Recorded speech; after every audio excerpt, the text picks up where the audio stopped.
En la sangrienta historia del submundo estadounidense existe una jerarquía de violencia.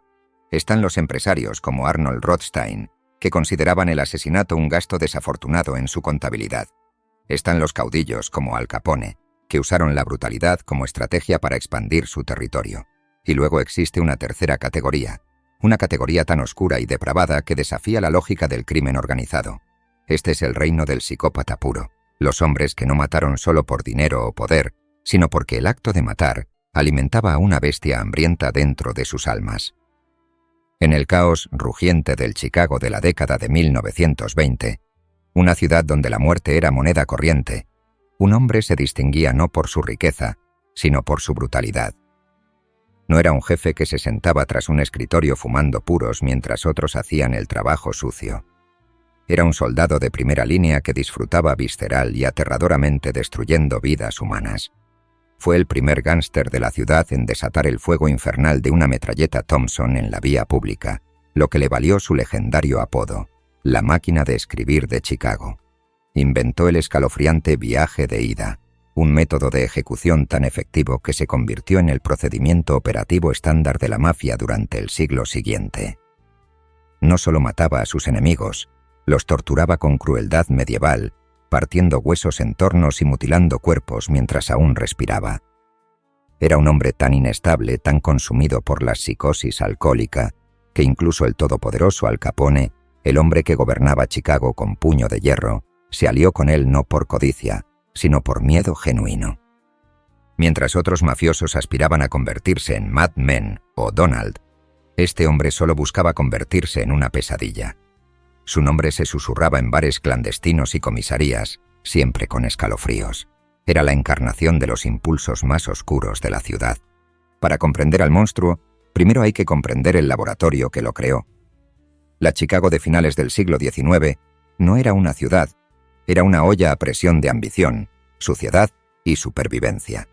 Era un extenso matadero industrial donde el cielo estaba perpetuamente teñido de gris por el humo del carbón ardiendo y las calles estaban resbaladizas por la sangre y los despojos de los corrales. Era un lugar donde un hombre podía desaparecer en un instante, engullido por la maquinaria del progreso. Frank Sebastian McCann nació en este horno caótico el 8 de febrero de 1894.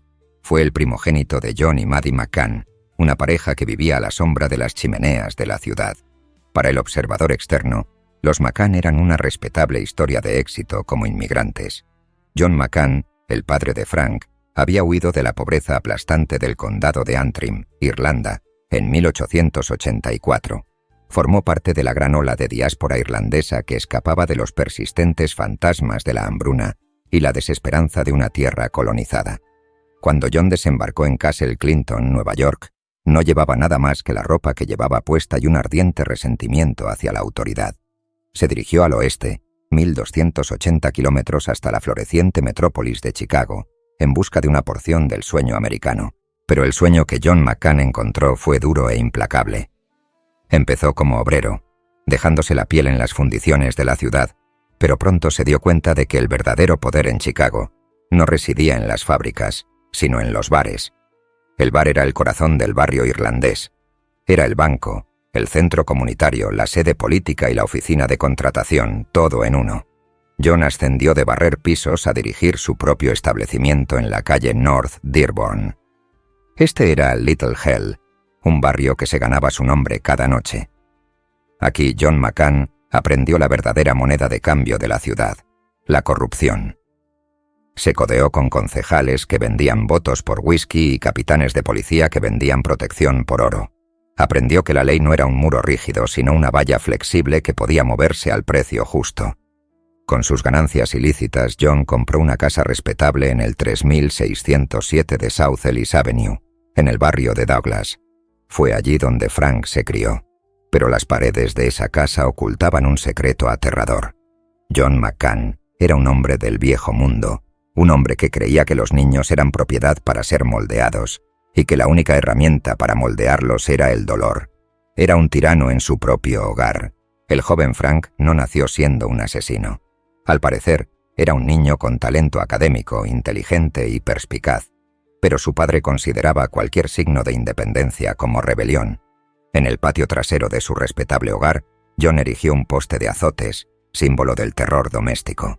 Cuando Frank se portaba mal o simplemente cuando John se enfureció, lo arrastraban fuera, lo ataban al poste y lo azotaban hasta que le sangraba la espalda y sus gritos se convertían en gemidos. Esta era la realidad cotidiana de la infancia de Frank McCann. Aprendió desde pequeño que la compasión era una mentira. Aprendió que quien te ama es también quien te hiere. Aprendió que la violencia era la máxima autoridad. Cada latigazo no quebrantaba el espíritu de Frank, lo calcificaba, le arrebataba la empatía y la reemplaza con un frío y duro nudo de rabia. El niño atado a ese poste murió 1000 veces, y el hombre que finalmente se desató era algo completamente distinto. La violencia se convirtió en su lengua materna. Era la única forma que conocía de comunicarse, la única forma de ejercer control en un mundo que lo había dejado indefenso. Cuando Frank llegó a la adolescencia, la promesa académica que una vez mostró se había convertido en astucia. Fue el alumno destacado de su clase en el Instituto de La Salle, testimonio de una mente brillante que se estaba deformando trágicamente. Pero no le interesaba la universidad ni una carrera legítima. ¿Por qué habría de interesarle? Había visto a su padre comprar políticos y eludir la ley. Sabía que el juego estaba amañado. A los 16 años, Frank le dio la espalda a la educación y se lanzó directamente a la violencia de las calles. No empezó con pequeños hurtos. Frank se dedicó directamente al negocio más brutal al que podía acceder un joven en el Chicago de la década de 1910, las guerras de circulación de periódicos. Hoy en día pensamos en los periódicos como instituciones moribundas, pero en 1910 eran titanes. Chicago Tribune, El Examinador, El Heraldo y El Americano estaban enfrascados en una feroz batalla por el dominio. Las cifras de circulación significaban ingresos por publicidad, y los ingresos, poder. Para asegurar ese poder, los magnates de la prensa no contrataron equipos de marketing. Contrataron ejércitos de matones conocidos como sluggers. Frank, junto con sus hermanos menores Johnny y Vincent, fue contratado por la Chicago American. Su descripción del trabajo era simple: garantizar que los dueños de los kioscos vendieran los periódicos. Americano y nada más. Los métodos eran bárbaros. Frank se acercaba al dueño de un kiosco, a menudo un inmigrante mayor que intentaba sobrevivir, y le exigía que ocultara los periódicos de la competencia. Si el dueño se negaba, Frank no discutía. Él y su equipo volcaban el kiosco, lo golpearon hasta dejarlo inconsciente con tubos de plomo o nudillos de bronce y quemaban los periódicos de la competencia en la calle. Era terrorismo urbano, sancionado por editoriales adineradas. Fue allí, entre el olor a periódico y sangre, donde Frank McCann encontró su vocación. Se dio cuenta de que se le daba bien herir a la gente. No se inmutó ante el sonido de un hueso al romperse. No sintió remordimientos cuando un hombre suplicaba clemencia. Se sintió poderoso. Fue también durante estas guerras de circulación que Frank descubrió sus dos grandes amores, las armas de fuego y el alcohol. Su primera pistola se la proporcionó Dion O'Banion, un compañero bateador que luego se convertiría en el jefe de la banda del lado norte. Frank se aficionó al arma de inmediato. Era una extensión de su voluntad, un dios mecánico que podía acabar con una vida con un simple movimiento de un dedo. Una tarde infame, Frank viajaba en tranvía por la calle Madison. Miró a su alrededor y vio que ninguno de los pasajeros leía el Chicago American. Un hombre normal podría haberse molestado. Frank McCann estaba furioso. Sacó su pistola y abrió fuego contra el tranvía, destrozando la madera y el cristal, aterrorizando a los pasajeros. No disparaba a nadie en particular, disparaba al mundo. Era un atisbo del loco que estaba por venir, un temperamento explosivo que no requería ninguna provocación para volverse letal, pero si el arma le daba poder, la botella le daba coraje. Frank McCann empezó a beber en exceso al final de su adolescencia. No solo bebía para socializar, bebía para aniquilarse. El alcohol le producía un efecto aterrador. No le producía somnolencia ni descuido. Lo volvía psicótico. Los testigos describieron una transformación física. Su rostro pálido se endurecía de un rojo intenso y furioso. Sus brillantes ojos azules se cerraban con una mirada vidriosa y la bestia tomaba el volante. Cuando Frank estaba borracho, la razón se evapora. Se convertía en una fuerza de puro caos, alucinando enemigos, buscando peleas con objetos inanimados y viendo insultos donde no los había. Las guerras periodísticas finalmente se calmaron, pero el apetito de Frank por la adrenalina no. Para 1911, Chicago atravesaba una revolución tecnológica. El automóvil estaba reemplazando al caballo, y para una clase criminal acostumbrada a escapar a pie, el coche era un regalo del cielo. Frank McCann se obsesionó con la velocidad. Aprendió a conducir cuando pocos lo hacían, dominando los motores temperamentales y la dirección pesada de los vehículos de principios del siglo XX. Se asoció con su mejor amigo, Robert Teddy Webb. Webb era un matón carismático y de lengua fina, amado por las mujeres y temido por los hombres. Juntos, se dieron cuenta de que un coche aparcado era básicamente un montón de dinero esperando a ser robado. Formaron una de las primeras bandas organizadas de robo de coches de la ciudad. No se limitaba a conducir sin permiso. Robaban coches por encargo, desmontándolos para obtener piezas o cruzándose con el coche para venderlos en los campos de maíz de Indiana o Iowa. El dinero fluía a raudales. Por un breve instante, Frank vivió la vida de un joven príncipe del hampa. Vestía trajes elegantes, bebía whisky de primera calidad y conducía sedanes de lujo robados. Pero Frank era incapaz de mantener un perfil bajo. Era adicto a la emoción. En agosto de 1911, tras beber un litro de whisky, Frank y Webb vieron un premio irresistible, un coche de turismo valorado en $3.500 aparcado frente al Hotel Congress. Hoy en día ese coche valía más de $100.000. Era un símbolo de riqueza. Lo robaron sin esfuerzo, rugiendo por la avenida Michigan, riendo al viento. Pero el coche era demasiado atractivo. Todos los policías de la ciudad lo buscaban. Cuando inevitablemente los atraparon, la ilusión de invisibilidad se hizo añicos. Frank fue enviado a la prisión estatal de Joliet. Era una pesadilla gótica de piedra y acero, un lugar diseñado para quebrar a los hombres. Las celdas eran pequeños ataúdes húmedos e infestados de alimañas. La comida era una porquería gris, inapropiada para animales. Las enfermedades proliferan, pero Frank no se derrumbó. El poste de azotes de su padre lo había preparado para esto. Para él la prisión no era un castigo, sino una escuela de posgrado. Dedicaba su tiempo a relacionarse con criminales mayores y más duros, aprendiendo los trucos del oficio. Cómo abrir una cerradura, cómo hacer una pica, cómo detectar una rata. Su padre, valiéndose de sus contactos políticos de la época de las tabernas, logró influir en su situación y liberar a Frank en tan solo 2 meses. Fue una lección que Frank jamás olvidaría. En Chicago la justicia está en venta. Si conoces a la gente adecuada puedes salirte con la tuya. Pero Frank no usó su libertad para reformarse. Salió de Joliet con más fuerza, más rápido y más temerario. Se reencontró con Webb y sus crímenes escalaron del robo al asalto a mano armada. Empezaron a asaltar restaurantes y charcuterías, irrumpiendo con revólveres desenfundados, aterrorizando a los clientes para robarles el contenido de la caja registradora. El 6 de diciembre de 1912, horas después de ser liberados de otra breve condena en el hospicio de Bridewell, Frank y Webb se lanzaron a una masacre que marcaría el inicio de una nueva era de violencia. Robaron un restaurante y luego una charcutería. Cuando el dueño se resistió, Frank no dudó. Le disparó al hombre a quemarropa en el hombro. Fue instintivo, sin vacilación, sin temblores en la mano. Apretó el gatillo con la misma facilidad con la que encendía un cigarrillo. Huyeron del lugar dejando al hombre ensangrentado y gritando en el suelo, e inmediatamente entraron en una heladería. Allí Frank disparó al dueño, le robó el coche y desapareció en la noche. Ganaron $82, una miseria. Pero el dinero no era lo importante. Estaban aterrorizando a la ciudad por pura adrenalina.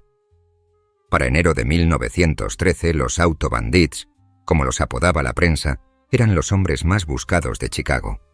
Atacaban objetivos cada noche. El 3 de enero decidieron asaltar una joyería en la calle Clark, en pleno Loop. Fue una desfachatez, fue una estupidez. Y puro McCann. Rompieron la ventana con un ladrillo envuelto en periódico, un recuerdo de la época de Frank como bateador, y se llevaron diamantes por valor de $11.000. Pero habían sido descuidados. La policía fue alertada. Se desató una persecución a toda velocidad, una escena sacada de una película de Hollywood décadas antes de que Hollywood existiera. Asomado al coche, Frank y Webb intercambiaron disparos con la patrulla. Las balas destrozaron el parabrisas y rebotaron en el pavimento. Impactaron a un agente en el estómago, dejándolo en estado crítico, y lograron escapar al laberinto de la ciudad. Frank McCann era ahora un tirador policial. En el código policial esto significaba que era un muerto viviente. Lo detuvieron días después en un bar, borracho y alardeando del tiroteo. Una vez más, la maquinaria política de los McCann entró en acción. Mantuvo la boca cerrada, confiado en que su padre podría arreglarlo. Pero entonces todo se vino abajo. Su compañero, Bob Webb, mató a un detective llamado Peter Hart durante una operación encubierta. La situación era ahora muy tensa. Webb huyó de la ciudad, dejando a Frank solo para afrontar las consecuencias. La banda de los ladrones de autos se desmoronó. Sus socios comenzaron a delatar. La protección política se desvaneció. Ningún político quería estar asociado con una banda de asesinos de policías. Frank fue juzgado. Se mostró arrogante, desafiante, mirando al jurado con esos fríos ojos azules. Pero las pruebas fueron abrumadoras. Fue condenado a entre 1 año y cadena perpetua en el reformatorio estatal de Illinois. Era apenas un adolescente, pero tenía un historial de antecedentes penales más extenso que el de hombres que le doblaban la edad. Se suponía que el reformatorio lo arreglaría. En cambio, culminó el trabajo que su padre había comenzado. Durante 3 años, Frank vivió en una jaula. Estaba rodeado de otros jóvenes violentos. La jerarquía se determinaba por la violencia. Frank luchaba constantemente. Aprendió que en un espacio reducido, quien golpea primero y con más fuerza gana. Aprendió a convertir su ira en un arma. Dejó de ser un niño salvaje y comenzó a convertirse en un depredador. Cuando lo liberaron en 1916 no pretendía enmendarse. La misma noche que salió de la prisión, respirando aire puro por primera vez en 3 años, vio un coche que le gustó. Era el de Grace Little, una madre soltera de 19 años que iba al volante. A Frank no le importó. Subió de un salto, pistola en mano, y le ordenó que condujera. Un policía que estaba cerca vio el alboroto y corrió hacia el coche, haciendo sonar el silbato. Frank McCann no entró en pánico. No huyó a toda velocidad. Bajó la ventanilla con calma, apuntó con su revólver a la gente que huía y disparó. La bala alcanzó al oficial en la cabeza, matándolo instantáneamente. Frank huyó a toda velocidad con la mujer aterrorizada aún en el coche.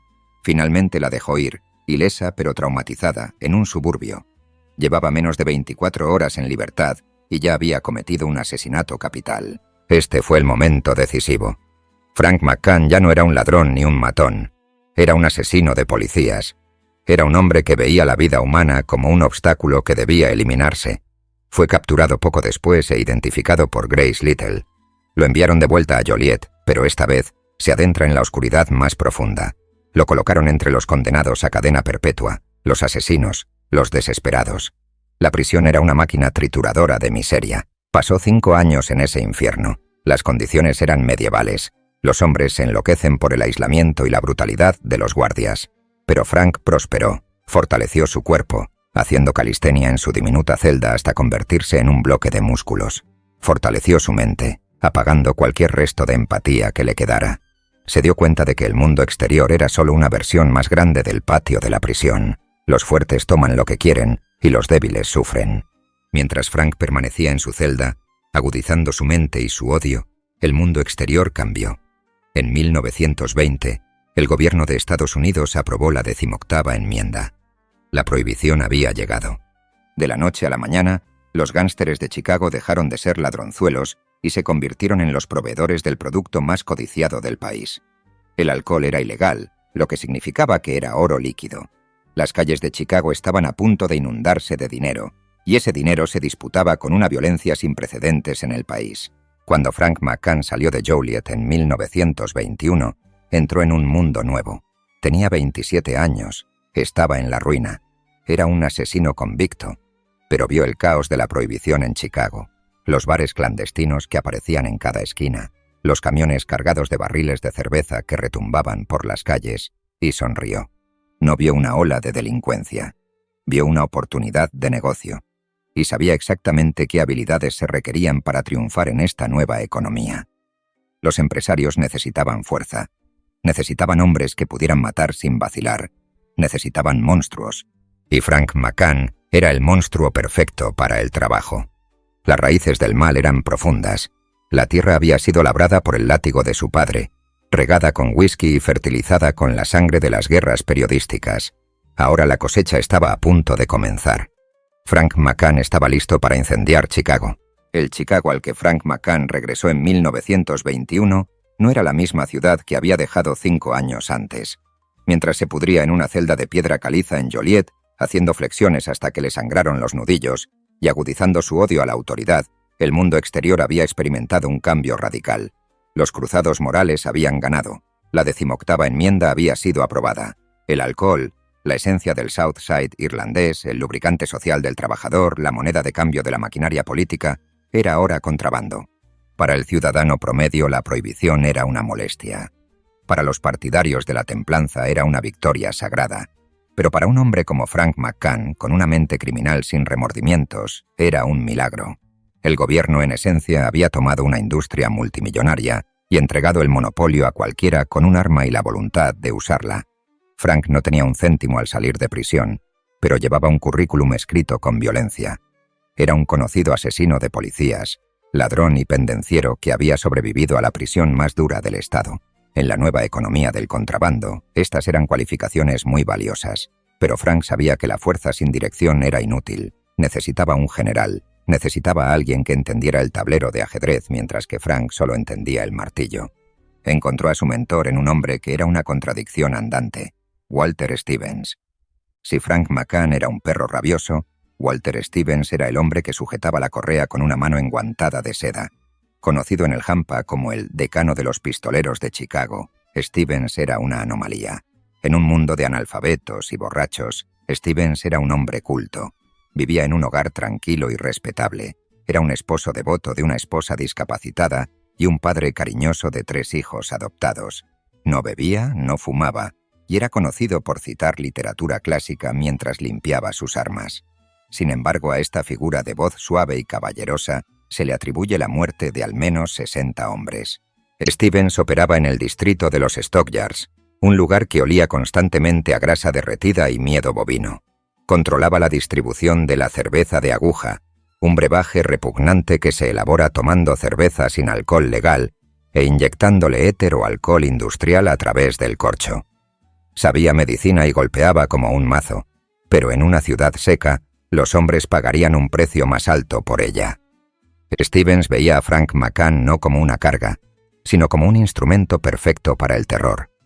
Reconoció que la volatilidad de Frank, que había sido un obstáculo en el pasado, podía ser utilizada como arma. Stevens necesitaba un ejecutor capaz de entrar en una habitación y dejarla sin aliento con solo mirarla. Contrató a Frank de inmediato. La relación era simbiótica. Stevens le enseñó a Frank la logística del negocio, cómo sobornar a un capitán, cómo dirigir camiones a través de distritos aliados, cómo blanquear dinero mediante negocios fachada. A cambio, Frank proporcionaba la brutalidad. Fue bajo la dirección de Stevens que Frank perfeccionó su argumento de venta, una técnica que se volvería legendaria en el South Side. El objetivo era simple: obligar a los dueños de bares clandestinos a abandonar a sus proveedores actuales, normalmente la banda rival de O'Donnell, y comprar la pólvora de Stevens. Frank no entraría a un bar con un libro de cuentas. Entraría con su equipo, un grupo de exconvictos de mirada inexpresiva que parecían estar grabando lápidas en sus mentes. Frank pediría una cerveza, concretamente la del rival. Tomaría un sorbo, haría buches como un experto y luego, con un movimiento repentino y violento, la escupiría directamente en la cara del camarero. «Esta porquería es veneno», anunciaba a los aterrorizados clientes. «Están matando a esta gente». Entonces agarraba al camarero o al dueño por el cuello, arrastrándose sobre la barra entre los cristales rotos. Les ofrecía una opción: cambiar a la cerveza de Stevens, o la próxima vez que volviera, no escupiría cerveza, sino balas. Si el dueño dudaba, Frank no negociaba. Subió de tono. En un incidente infame, un terco cantinero se negó a cambiar de trabajo. Frank no le disparó. Sería precipitado. En cambio, lo golpeó hasta la muerte con los puños en pleno centro del bar. Se tomó su tiempo rompiéndole las costillas una a una, dejándole la cara hecha papilla, mientras los clientes observaban horrorizados. Quería testigos. Quería que la historia corriera por los aires. Al terminar, se limpió las manos ensangrentadas con un paño, pasó por encima del cadáver y dijo al público: «¿Quién quiere un trago de verdad?». Este acto específico de violencia desenfrenada le valió el apodo que definiría su legado. Desde ese día dejó de ser simplemente Frank. Fue Madman McCann. Con su reputación cimentada en sangre, el círculo de influencia de Frank se expandió. A través de Stevens, se familiariza con el panorama geopolítico del submundo de Chicago. Conoció a Johnny Torrio, el cerebro que había traído a Al Capone a la ciudad. Torrio intentaba construir un sindicato, una estructura corporativa para el crimen donde las bandas se repartían el territorio pacíficamente. Pero la paz no era natural para Frank, y ciertamente no era natural para su nuevo compañero, Joe Saltis. Joe Pollack Joe Saltis era el jefe del distrito de Back of the Yards. Era un hombre corpulento y pesado, con una encorvadura engañosa y un gran talento para la logística. Saltis controlaba más de 300 cantinas. Tenía el territorio, pero le faltaba la fuerza para defenderlo de la agresiva expansión de los hermanos O'Donnell. Cuando Stevens finalmente decidió retirarse a la costa oeste, percibiendo que la situación se estaba poniendo demasiado tensa, entregó las riendas de su operación a la alianza McCann-Saltis. Esta sociedad fue un matrimonio de conveniencia que se convirtió en un éxito rotundo. Saltis proporcionaba la cobertura política y el suministro de cerveza, McCann, el terror. Ganaban una fortuna, llegando a los $20,000 semanales, una fortuna en 1922. Pero el dinero trae paranoia, y en el submundo, la paranoia trae guerra. Los O'Donnell del South Side, liderados por el carismático y tenaz Spike O'Donnell, no iban a rendirse. Habían sido los reyes del comercio cervecero del South Side y consideraban a McCann y Saltis unos usurpadores. La guerra de la cerveza no empezó con una explosión, sino con una serie de secuestros. Frank los disfrutaba. Consideraba el secuestro de un camión cervecero como una carga de caballería. Sacaba a los camiones rivales de la carretera, azotaba a los conductores con una pistola y robaba la carga. Pero el simple robo no bastaba para saciar al loco. Necesitaba enviar un mensaje que dejara helados a los O'Donnell. Fue durante este conflicto, en el gélido invierno de 1923, que Frank McCann innovó un método de ejecución que se convertiría en su sello distintivo: el viaje de ida. Antes de Frank McCann, si querías matar a un rival, solías emboscar en la calle o dispararle en un bar. Pero eso fue un desastre. Dejaba cadáveres a la vista del público. Atraía la atención de la policía. Frank tuvo una idea mejor. El 18 de diciembre de 1923, Frank y su verdugo favorito, Eddie Fitzgerald, interceptaron un camión de cerveza conducido por William Shorty Egan y Thomas Keane, 2 soldados de la banda de O'Donnell. En lugar de matarlos en el acto, Frank los obligó a subir a la parte trasera de su coche de turismo. «Suban», sonrió. «Vamos a dar una vuelta». El terror psicológico del viaje era la clave. Durante kilómetros, Egan y Keane se sentaron en el asiento trasero, apretados entre sus verdugos, viendo cómo las luces de la ciudad se desvanecen, reemplazadas por la oscura y desierta pradera de las afueras. Sabían que iban a morir. Frank los dejó atormentar con esa certeza. Bromeó con ellos. Les ofreció cigarrillos. Jugó con su miedo como un gato con un ratón. Al llegar a un tramo desolado de carretera cerca de Joliet, el semblante de Frank cambió. La risa cesó. El loco emergió. Según Shorty Egan, quien sobrevivió milagrosamente para dar una declaración que conmocionó a la nación, la violencia fue casual, casi aburrida. El gordo McCann se ríe y dice: «Me encargo de eso en un minuto», testificó Egan más tarde. Estaba jugueteando con su escopeta todo el tiempo. Enseguida se da la vuelta y le apunta con el arma a Keane. No dijo ni una palabra, simplemente le disparó. El disparo de la escopeta recortada casi partió a Keane por la mitad. El ruido dentro del coche cerrado debió ser ensordecedor, como un trueno en un ataúd. Pero Frank no había terminado. Recargó. El olor a gordita y sangre llenó la cabina. Luego se vuelve hacia mí y me dice: «Supongo que también podrías conseguir el tuyo», recordó Egan. Frank disparó. Los perdigones le destrozaron el costado a Egan, pero Egan, impulsado por el instinto de supervivencia, giró el cuerpo. Frank volvió a disparar impactándolo en la pierna, y luego otra vez, justo en la cara. Egan se desplomó, haciéndolo muerto, con el rostro convertido en una masa de sangre y huesos. Frank, creyendo haber terminado el trabajo, abrió la puerta del coche. Iban a 80 kilómetros por hora. Arrojó los cuerpos al pavimento helado. Keane murió antes de tocar el suelo. Egan rodó hasta una zanja llena de agua helada, escuchando cómo las luces traseras del coche fúnebre se perdían en la oscuridad. Egan permaneció allí tendido durante horas, mientras el hielo se formaba alrededor de sus heridas y el cielo se tornaba rojo sangre al amanecer. Se arrastró hasta una granja, testimonio viviente de la brutalidad de Frank McCann. Cuando la noticia salió en los periódicos, Chicago se quedó atónita. El viaje de ida se convirtió en una sensación. Era limpio, aterrador y eficiente. Recogías a un hombre, lo llevabas a ninguna parte, le metías una bala en la cabeza y lo abandonas. Sin testigos, sin cadáveres en los límites de la ciudad. Frank fue arrestado, por supuesto. Shorty Egan lo identificó desde su cama de hospital. Pero aquí es donde la segunda parte de la educación de Frank dio sus frutos. La maquinaria política que su socio Joe Saltis había engrasado durante años entró en acción. Los testigos sufrieron amnesia repentina. Las pruebas desaparecieron de los casilleros de la policía. Incluso Shorty Egan, tras la visita de Saltis, quien le metió un revólver en la garganta en la sala del hospital, se negó a señalar al culpable en el tribunal. Frank salió libre. Había sido secuestrado, torturado y asesinado y la ley no podía tocarlo. Esta absolución fue el momento en que el loco realmente se creyó un dios. Miró a la ley a los ojos y le escupió en la cara, igual que escupía cerveza en la cara de los camareros. Se sintió invencible. Empezó a creer en su propia leyenda. Pero las leyendas del hampa tienen una vida corta. La bebida de Frank se aceleró. El viaje de ida había funcionado tan bien que empezó a usarlo como solución a todos sus problemas. Un rival lo miró mal, que lo engañen. Un teniente se robó unos $, que lo engañen. El año 1924 transcurría y el número de muertos de Frank aumentaba. Ya no era solo un gángster, era una celebridad de lo macabro. La gente cruzaba la calle para evitar acercarse a él. Cuando entraba en una habitación, la música se detenía. Era el espectro de la muerte con un traje a medida. Pero Frank estaba a punto de cometer un error. Estaba a punto de introducir un nuevo nivel de potencia de fuego en las calles de Chicago, un arma que convertiría las guerras de la cerveza de una pelea de pandillas en una masacre mecanizada. Estaba a punto de tomar la ametralladora Thompson. Y una vez que apretó el gatillo no hubo vuelta atrás. Para el invierno de 1924, Frank McCann había trascendido la condición de simple criminal.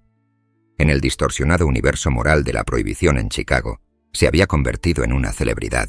Ya no era solo el hijo de un tabernero o un matón de las guerras periodísticas. Era un fantasma usado para asustar a niños y capitanes de policía por igual.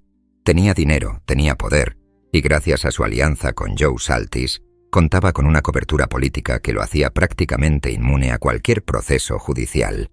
Pero Frank no se conformaba con la inmunidad, ansiaba dominio. Y para lograrlo, necesitaba cambiar la naturaleza misma de la guerra.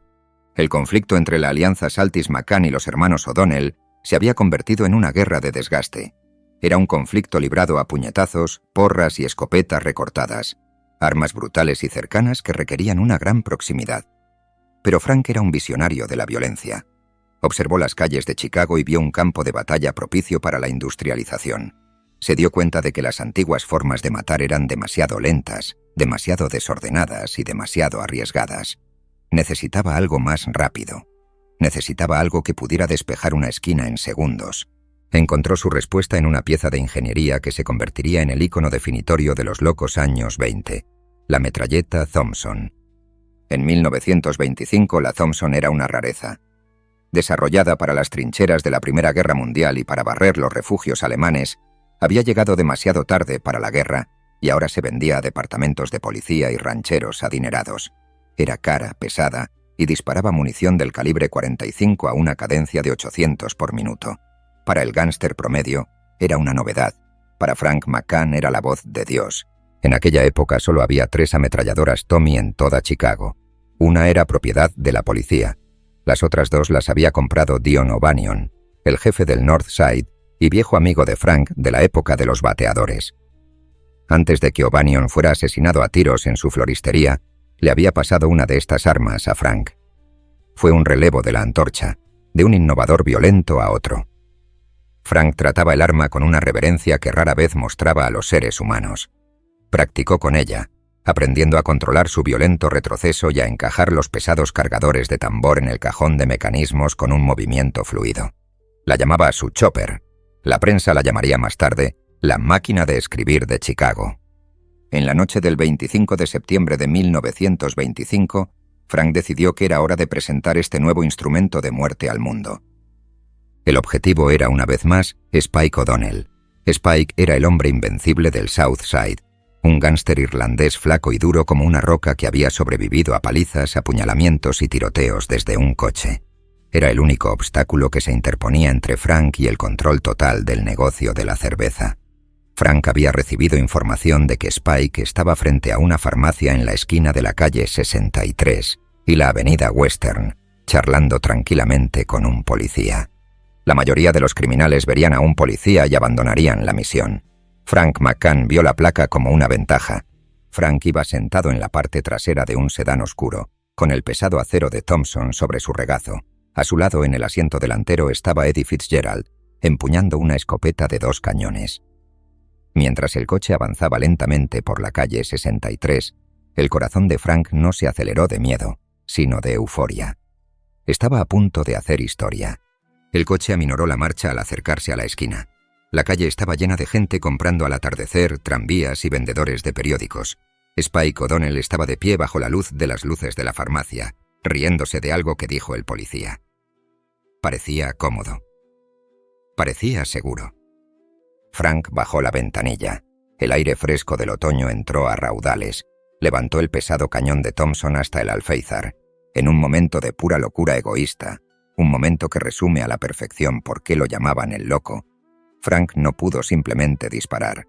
Necesitaba que Spike supiera quién lo estaba matando. Necesitaba el crédito. «¡Hola, Spike!», gritó Frank desde el coche en movimiento. El grito salvó la vida de O'Donnell. Spike se giró, vio el fogonazo y instintivamente se escondió detrás de un grueso poste de electricidad. Frank apretó el gatillo. El sonido que se escuchó fue diferente a todo lo que la gente de Chicago había escuchado jamás. No fue el único grieta de una pistola o lauge de una escopeta. Era un rugido continuo y ensordecedor, un martillo neumático que rasgaba la tela de la noche. Rat-tat-tat-tat-tat-tat. Las balas destrozaron la fachada de la farmacia. El cristal se hizo añicos. El polvo de ladrillo explotó en el aire. El policía se arrojó a la cuneta. Los peatones gritaron y se dispersaron como palomas. Frank movió el arma de un lado a otro, rociando la calle con plomo. Se reía. El retroceso le sacudió todo el cuerpo, vibrando hasta los huesos. Vació el tambor en segundos. Pero cuando el humo se disipó y el sedán se alejó rugiendo, dejando un intenso olor a pólvora sobre la intersección, Spike O'Donnell estaba vivo. El poste lo había protegido. Frank había fallado. Fue un fracaso táctico, pero una jugada maestra psicológica. A la mañana siguiente, los titulares anunciaban a gritos el ataque con ametralladora. La policía de Chicago estaba aterrorizada. Al Capone se dio cuenta. Frank McCann acababa de intensificar la carrera armamentística. Había demostrado que nadie estaba a salvo, en ningún lugar, en ningún momento. Si estaba dispuesto a disparar una ametralladora en una esquina concurrida con un policía presente, no había límites que no cruzara. Este fue el comienzo de la época dorada de Frank. Durante los 2 años siguientes fue el máximo depredador del South Side. Se mudó al Hotel Southmoor y alquiló un ático con vistas panorámicas al Parque Jackson y al lago Michigan. Era una residencia digna de un rey, y Frank vivía como tal. Desarrolló una doble personalidad que desconcertaba a los psiquiatras y aterrorizaba a sus colegas. De día se comportaba como un caballero elegante. Vestía trajes de seda entallados para ocultar el volumen de sus pistoleras. Usaba sombreros fedora inclinados en un ángulo preciso. Incluso usaba gafas ocasionalmente para parecer más intelectual. Asistía a misa todos los domingos arrodillado en los bancos, con las manos juntas en oración, manos que habían sacado ojos y apretar gatillos. En el bolsillo llevaba un rosario enredado con una pistola automática del calibre 45. Se creía un buen católico, compartimentado su vida tan severamente que no veía contradicción entre comulgar y quitar una vida. Pero por la noche, el caballero desaparecía y emergía el loco. Su alcoholismo, siempre un problema, se convirtió en una patología definitoria. No solo bebía, se ahogaba. Frecuentaba los antros más notorios del South Side, rodeado de una corte de aduladores, asesinos y camareros aterrorizados. Cuando Frank se emborrachaba, la paranoia se apoderaba de él. Alucina con enemigos en las sombras. Mordía a sus propios amigos durante las discusiones.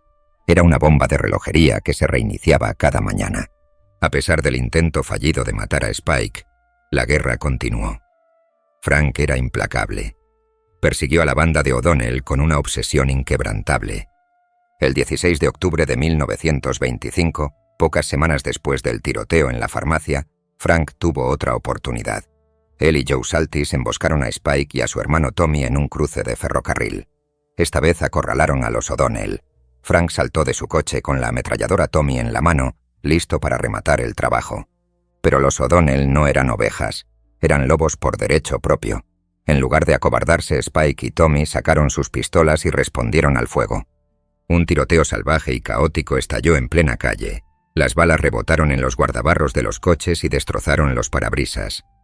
Era el salvaje oeste trasladado al medio oeste industrial. Frank, aturdido por la resistencia, incendió la zona, pero no logró acertar un tiro mortal. Una bala rozó la cabeza de Tommy O'Donnell, pero los hermanos lograron escapar a toda velocidad por las barreras del cruce justo cuando se acercaba un tren, cortando la persecución de Frank. Fue otra supervivencia para Spike, pero el mensaje era claro. Frank McCann nunca se detendría. Los cazaría hasta que un bando se extinguiera. Para financiar esta costosa guerra, los sobornos, la munición, los pisos francos, los abogados, Frank necesitaba dinero. El contrabando era lucrativo, pero Frank gastaba el dinero tan rápido como lo ganaba. Necesitaba una inyección rápida de capital. Así que el 17 de octubre de 1925, al día siguiente del tiroteo en el ferrocarril, Frank volvió a sus raíces. Su objetivo era la International Harvester Company en West Pullman. Conocía el calendario de nóminas, conocía las rutas. Fue un atraco que requirió precisión, sincronización y una fuerza abrumadora. Frank y su equipo, incluyendo al siempre leal Eddie Fitzgerald, se escondieron en los terrenos de la fábrica durante la noche, esperando en la fría oscuridad como arañas. Cuando el camión blindado de Brinks llegó a la mañana siguiente con $40,000 en efectivo, una fortuna en aquellos tiempos, Frank atacó. Irrumpieron en la oficina con las armas en la mano. No hubo por favor ni gracias. Azotaron a los guardias con pistolas, tomaron las bolsas de nóminas y corrieron hacia su coche de huida. Un auditor en el segundo piso agarró un rifle y les disparó. Las balas levantaron tierra a sus pies, pero Frank ni se inmutó. Se marcharon con el dinero, riendo. Acababan de cometer un robo a plena luz del día en medio de una guerra de pandillas. El capitán John Stige, de la Oficina de Detectives de Chicago, se hartó. Emitió un decreto público que, en esencia, era una sentencia de muerte. «No importa entregarlo», dijo Stige a la prensa. «No lo queremos en la cárcel. Lo queremos muerto. Si aparece ante mí, lo mataré. Tengo hombres que harían lo mismo». Era una orden de disparar en el acto. Para cualquier otro criminal esto sería el fin. Para Frank McCann era una medalla de honor. Se ocultó en el laberinto de casas francas y burdeles que controlaba. Se burló de la policía a través de sus abogados. Sabía que en Chicago, la ira de un capitán de policía era pasajera, pero un soborno era para siempre. El año 1926 se convirtió en un matadero. La guerra de la cerveza del sur alcanzó su punto álgido. Los cadáveres se acumulaban tan rápido que el forense no podía llevar la cuenta. Solo ese año hubo 87 asesinatos entre bandas. Fue una cacofonía de violencia, y Frank fue el conductor. Mató a Ed Latty, un desertor que se había unido a la banda rival de Ralph Sheldon. Latty cometió el error de entrar en una cantina propiedad de la banda de Frank. Lo engañaron, y al día siguiente lo encontraron entre los arbustos, acribillado a balazos con la ametralladora Tommy de Frank. Mató a Mitch Foley, el segundo al mando de Sheldon. Frank lo vio en una esquina cobrando. No lo planeó, simplemente reaccionó. Pasó con su coche, se asomó y le disparó a Foley a plena luz del día. Este era el apogeo del poder de Frank. Era intocable. Había eludido cargos de asesinato. Había humillado a la policía y había aterrorizado a sus rivales para que se escondieran. Caminaba por las calles como un dios de la guerra sin temerle a nada. Pero en la tragedia griega de la mafia, el momento en que un hombre se cree un dios es el momento en que su mortalidad empieza a corromperlo por dentro. La arrogancia de Frank crecía. Empezó a creer que no necesitaba socios, que no tenía por qué seguir las reglas del sindicato que Johnny Torrio y Al Capone estaban construyendo. Se ganaba enemigos más rápido de lo que podía matarlos. Estaba distanciando a sus aliados con su comportamiento errático y ebrio. Y lo más peligroso de todo, estaba empezando a perder la cabeza. El alcohol le estaba haciendo agujeros en el cerebro, exacerbando la paranoia que siempre había acechado en los confines de su psique. La era dorada brillaba, pero era oro para tontos. Frank McCann se encontraba sobre una montaña de cadáveres contemplando una ciudad que creía suya, pero no vio las grietas que se formaban en los cimientos. No vio que la era del loco, la era de la violencia caótica y desenfrenada, estaba llegando a su fin. Las corporaciones llegaban. Capone se consolidaba. El sindicato se estaba formando. Y no había lugar en la sala de juntas de una empresa para un hombre que resolvía problemas con una metralleta y una risa maniática. El punto de inflexión se acercaba. La caída sería dura, sangrienta, y vendría del único lugar que Frank jamás esperó, su propio corazón. Para 1928, Frank McCann se encontraba al borde del poder absoluto. Había sobrevivido a las cárceles de Joliet, a las balas de los O'Donnell y al escrutinio policial. Tenía dinero, territorio y una reputación que hacía temblar a hombres adultos. Pero en las antiguas tragedias griegas, arrogancia, ese orgullo cegador y arrogante que desafía a los dioses, siempre es seguido por justicia para Frank McCann. Su némesis no llegó en forma de un gánster rival ni de un agente federal. Surgió de la podredumbre de su propio cerebro y de la traición del único corazón que intentó poseer.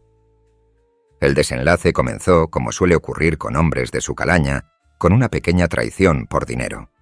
Frank ganaba miles de dólares a la semana con el negocio de la cerveza, pero su avaricia era patológica.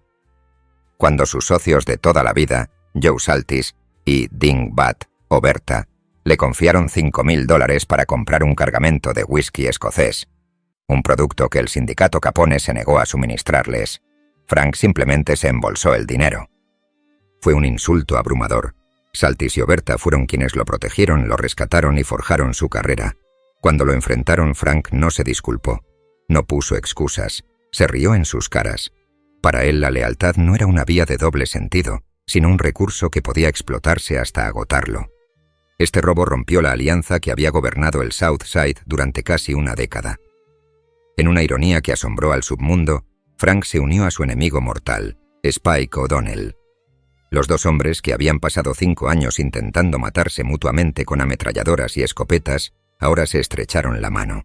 Era un matrimonio de conveniencia nacido del odio mutuo hacia Al Capone y una necesidad desesperada de supervivencia. Pero mientras Spike era pragmático, Frank se estaba desquiciando. El alcohol ya no era solo un hábito, era un disolvente que le quitaba el contacto con la realidad. Su comportamiento pasó de excéntrico a demoníaco. En una noche lluviosa de junio de 1930, el loco emergió por completo. Borracho y alucinando, Frank se convenció de que lo acechaban asesinos. Condujo hasta la casa de su hermana Margaret en South Crandon Avenue, golpeando la puerta y gritando para que lo dejaran entrar. Cuando Margaret, aterrorizada por el estado de su hermano, se negó, Frank derribó la puerta de una patada. En un ataque de furia salvaje atacó a su propia hermana, mordiéndole la mejilla como un perro rabioso.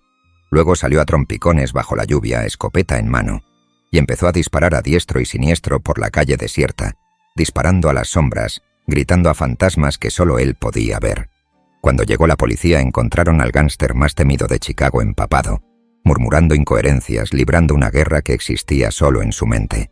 Spike O'Donnell lo rescató y lo envió a una casa flotante en Beardstown, Illinois, un tranquilo refugio junto al río donde Frank podía desintoxicarse y administrar el imperio a distancia. Pero Frank no pudo escapar de sus demonios, porque había invitado a uno de ellos a vivir con él. Entra Marian Miller. Nacida Elfreda Rigus, Marian era una belleza germano-estadounidense de lengua afilada que se había reinventado en los bares clandestinos de Chicago. Era la pareja perfecta para Frank en todos los sentidos. Bebía mucho, luchaba sucio y no le temía a nada. Eran una mezcla química volátil. Se casaron en mayo de 1930 y se mudaron a un bungalow de ladrillo en South Bennett Avenue, proyectando la imagen de una pareja respetable de los suburbios. Pero dentro de esa casa era una zona de guerra. Sus discusiones eran legendarias. En enero de 1930, durante una disputa doméstica, Marian le disparó a Frank en la pierna, fracturándole la tibia. La mayoría de los hombres abandonarían a una mujer que les disparara. Frank se casó con ella. Respetaba la violencia. Creía haber encontrado a su alma gemela en medio del caos. Pero Marian no era leal. Era una oportunista, y vio que el barco de Frank se hundía bajo el peso de su locura. Empezó una aventura con James Lucas Quigley. Quigley era todo lo que Frank no era. Era alto, guapo, disciplinado y cuerdo. Era una estrella en ascenso en el hampa, un antiguo aliado que se había separado de la banda de Frank para formar la suya propia. Odiaba a Frank con pasión, culpando al loco del asesinato de su primo años atrás. Marian y Quigley no solo compartían la cama, compartían un plan. Conspiraron para matar a Frank para que Quigley pudiera absorber su territorio y Marian heredará su riqueza. Lo que no sabían es que el loco tenía los instintos de un lobo. Para septiembre de 1930, la paranoia de Frank, normalmente un delirio, finalmente se alineó con la realidad. Sospechó de Marian, sospechó de Quigley. Decidió tenderle una trampa. Una noche en su bungalow, Frank montó una farsa. Bebió mucho arrastrando las palabras, tropezando y finalmente desplomándose en el sofá, fingiendo un estupor ebrio. Era una artimaña que había perfeccionado tras años de peleas de bar. Yacía allí, respirando rítmicamente con los ojos cerrados, mientras Marian, creyendo que la bestia estaba inconsciente, se dirigía al teléfono. Frank yacía en la oscuridad, escuchando. La oyó marcar. Oyó que su voz se convertía en un susurro conspirativo. La oyó hablar con Daffy Quigley. Los oyó discutir la adquisición. Oyó la traición en tiempo real. Un hombre normal se habría levantado y gritado. Frank McCann yacía inmóvil. Su ritmo cardíaco se desaceleró. La rabia que solía calentarlo ahora se volvió gélida. No solo quería que murieran. La muerte era demasiado fácil. Quería desmantelarlos. Esperó unos días dejando que la trampa se cerrara de golpe. El martes 6 de octubre Frank hizo su jugada. Sus hombres secuestraron a Daffy Quigley en la calle. No lo llevaron a un almacén ni a un terreno baldío. Lo llevaron a una ferretería propiedad de Frank en el South Side. Era un entorno que prometía un sufrimiento específico, industrial. Cuando arrastraron a Quigley adentro, encontró a Frank esperando. El loco no gritaba. Estaba extrañamente tranquilo, rodeado de herramientas, martillos, alicates, sierras y un pesado tornillo de banco. Frank miró al apuesto rival que se había acostado con su esposa y había planeado su muerte. No hizo preguntas. No exigió una confesión. Simplemente se puso a trabajar. Según la tradición del Hampa y la reconstrucción policial, la tortura de Lucas Quigley fue una auténtica inmersión en el horror medieval. Frank sujetó la cabeza de Quigley en el tornillo del banco. Empezó a girar la manija, lentamente. Las mandíbulas metálicas comprimieron el cráneo de Quigley. Frank la apretó hasta que el hueso empezó a crujir, hasta que la sangre y los fluidos salieron de los ojos y oídos de Quigley. Quigley gritó pidiendo clemencia. Frank simplemente giró la manija, pero el vicio fue solo el prólogo. Frank liberó la presión, dándole a Quigley un momento de falsa esperanza, solo para infligir una mutilación final y simbólica.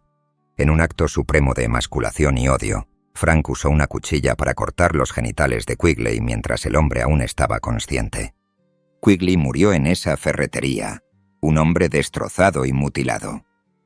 Frank dejó que se deshicieron del cuerpo y se lavó la sangre de las manos. Tenía una cita más que cumplir. Regresó al bungalow. Le dijo a Marian que iban a dar un paseo hasta la casa flotante en Bairdstown. Le pidió que hiciera las maletas. Marian, presentiendo que algo andaba mal, pero sin saber que Quigley ya estaba muerto, accedió. Llevó a sus dos queridos perros, un pastor alemán y un pequeño Spitz, y se subieron al lujoso sedán de Frank. Durante 4 horas condujeron hacia el sur, adentrándose en la campiña de Illinois. Frank bebió una jarra de vino. Su silencio llenaba el coche como un gas venenoso. Pararon en bares clandestinos por el camino. La tensión aumentaba con cada kilómetro. Finalmente, en un tramo desolado de la carretera, Frank se detuvo. Se giró hacia Marian. No gritó. Simplemente le contó con detalles gráficos y forenses exactamente lo que le había hecho a Daffy Quigley. Describió el vicio, describió el cuchillo, describió los gritos. Marian Miller, al darse cuenta de que estaba sentada junto a un monstruo que acababa de masacrar a su amante, estalló. Metió la mano en su bolso y sacó una pequeña pistola automática. Disparó, pero el pánico le arruinó la puntería. La bala destrozó la ventana. Frank se movió con la aterradora velocidad que lo había mantenido con vida en las peleas con cuchillos en prisión. Le arrebató el arma de la mano. ¿Quieres dispararme?, rugió. Le disparó. Le disparó 4 veces en la cabeza. La mujer con la que se había casado, la mujer a la que había amado y odiado obsesivamente, se desplomó contra la puerta. Su ropa deportiva verde se tiñó de rojo al instante, pero la sed de sangre no se había secado. Los perros del asiento trasero ladraban, aterrorizados por el ruido y el olor a muerte. Frank les disparó al Spitz, luego al pastor alemán. Se quedó sentado un momento en el silencio del vagón del matadero. Su esposa estaba muerta. Sus perros estaban muertos. Su amante estaba muerto. La traición había sido vengada con la aniquilación total. Frank McCann arrancó el motor. inhaló el aroma a pólvora y sangre, el único perfume que realmente había amado, y condujo en la noche. Había ganado la batalla, pero al destruir a Marian, había roto el último lazo que lo unía a la humanidad. El loco estaba ahora completamente solo en la oscuridad, y el mundo estaba a punto de descubrir exactamente lo que había hecho. El sol de la mañana que se alzaba sobre el sedán abandonado en una solitaria carretera de Illinois iluminaba una escena de horror gótico. Dentro del coche, Marian Miller yacía desplomada contra la tapicería con su ropa deportiva verde, elegida para una escapada que nunca se concretó, manchada de sangre seca. A sus pies yacían los cadáveres retorcidos de sus dos perros, el pastor alemán y el Spitz, ejecutados simplemente porque sus ladridos molestaban a un asesino. Fue una escena que impactó incluso a los detectives más curtidos de Chicago. Los gánsteres mataban a los gánsteres, esa era la regla. Pero masacrar a una esposa y sus mascotas en un ataque de paranoia ebria era una transgresión que desalojaba a Frank McCann de cualquier romanticismo. No era un Robin Hood, ni un contrabandista. Era un carnicero. El Departamento de Policía de Chicago, dirigido por el implacable jefe de detectives John Stig, allanó el bungalow de Frank en South Bennett Avenue. No lo encontraron, pero sí la arquitectura de su locura. El salón estaba lleno de jarras de vino vacías y vasos sucios. Escondido por toda la casa se escondía un arsenal digno de un pequeño ejército. Revólveres, pistolas automáticas, escopetas recortadas y miles de cartuchos. Era la guarida de un hombre que esperaba que el mundo entero se derrumba ante su puerta en cualquier momento. Frank había desaparecido. Huyó al norte, al único refugio que le quedaba: Sutterville. Sutterville era una extensa finca, similar a una fortaleza en los bosques del norte de Wisconsin, construida por su antiguo socio, ahora rival y amigo, Joe Saltis. Era un paraíso para gánsteres con campo de golf y cabaña, escondido en lo profundo del bosque, donde la ley no podía llegar. Allí, rodeado por el silencio del bosque y la nieve del invierno de Wisconsin, Frank se deleitaba con sus jugos. Era el hombre más buscado de Illinois, pero jugaba a las cartas, bebía whisky y esperaba a que se calmara la situación. Pero los años 30 no fueron los 20. La Gran Depresión había caído sobre Estados Unidos como un sudario. El público había perdido el interés por las payasadas de mafiosos ostentosos. Al Capone luchaba por su vida en el tribunal fiscal. La época dorada de la impunidad estaba llegando a su fin. Frank sabía que no podía esconderse para siempre. En una acción que demostró la magnitud de la corrupción en Chicago, organizó una rendición. Se reunió con el jefe Stig en el vestíbulo de un hotel en Madison, Wisconsin. No lo sacaron a rastras esposado. Se registró bajo un alias quejándose de la tormenta de nieve y tratando al jefe de detectives como si fuera un chofer. De vuelta en Chicago, la maquinaria legal empezó a girar, no para condenarlo, sino para liberarlo. A pesar de que sus huellas estaban por todo el coche del asesinato, a pesar del motivo abrumador, el caso se desmoronó. Los testigos sufrieron amnesia. Se malversaron las pruebas.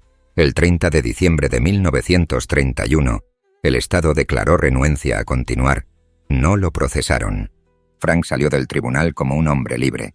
Había torturado a un hombre hasta la muerte y ejecutado a una mujer, y la ciudad de Chicago lo dejó en libertad. Fue la victoria definitiva del Hampa sobre la ley. Pero aunque Frank había escapado, no pudo contra el reloj. Para 1932, el mundo que Frank McCann conocía se estaba desmoronando. La prohibición, la ley que lo había convertido en rey, estaba en su lecho de muerte. La ley Volstead estaba a punto de ser derogada.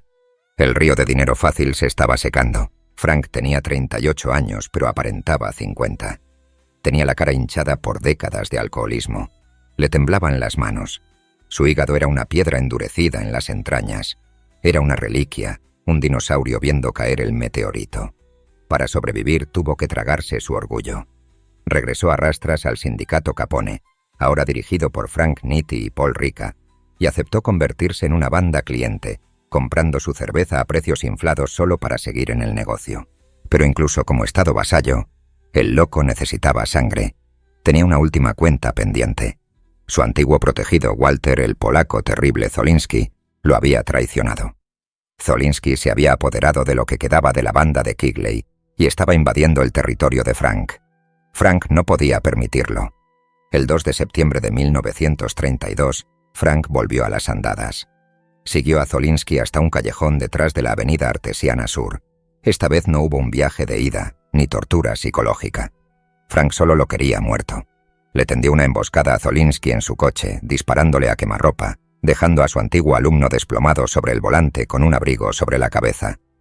4 días después, Frank entró en una cantina propiedad de John Duffy. El delito de Duffy: había cambiado de proveedor de cerveza.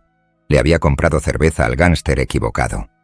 Por esta infracción económica, Frank los ejecutó a él y a su camarero, Chris Keegan, a sangre fría a las 2 de la mañana.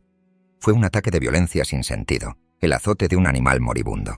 Estos asesinatos no expandieron su territorio.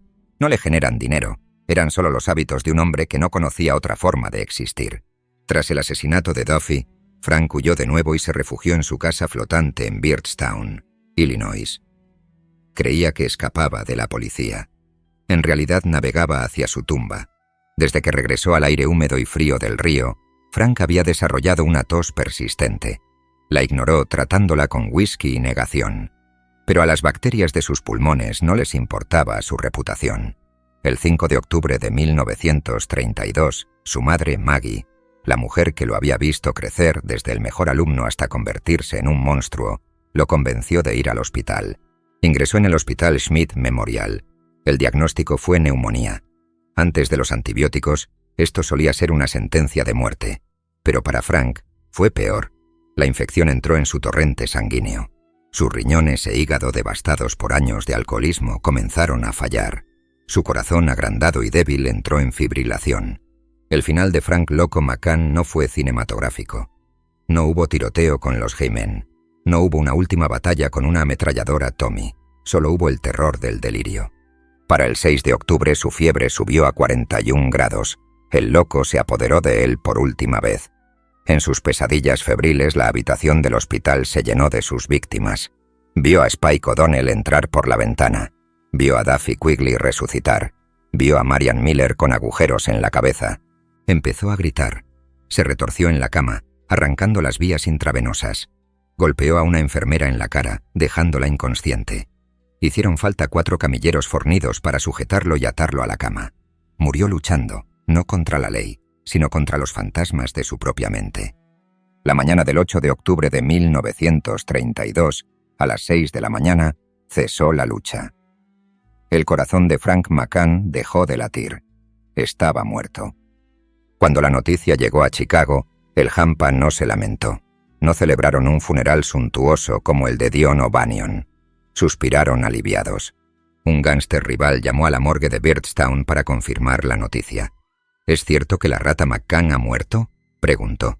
Cuando el enterrador dijo que sí, el gánster respondió con una frase que se convirtió en el epitafio perfecto para la vida de Frank. Bueno, eso es genial. Spike O'Donnell, el hombre al que Frank había intentado matar una docena de veces, dio una cita a la prensa que despojó de todo glamour al legado de Frank. No recuerdo que hiciera nada bueno en su vida. No creo que le quedará ningún amigo. La vida de Frank McCann fue una tragedia de potencial desperdiciado. Nació con una mente brillante, pero la usó para inventar nuevas formas de matar. Nació en una familia amorosa, pero la destruyó con su ira. Construyó un imperio de cerveza y sangre, pero murió arruinado, solo y demente en la cama de un hospital de un pequeño pueblo. Fue el loco de la era de la prohibición. Un hombre que demostró que en la búsqueda del poder absoluto, la primera víctima siempre es la propia alma. Su historia nos recuerda que, si bien Al Capone puede ser el rostro de la mafia de Chicago, Frank McCann era su núcleo oscuro. Un hombre que amaba la violencia más que el dinero, más que el poder y más que la vida misma.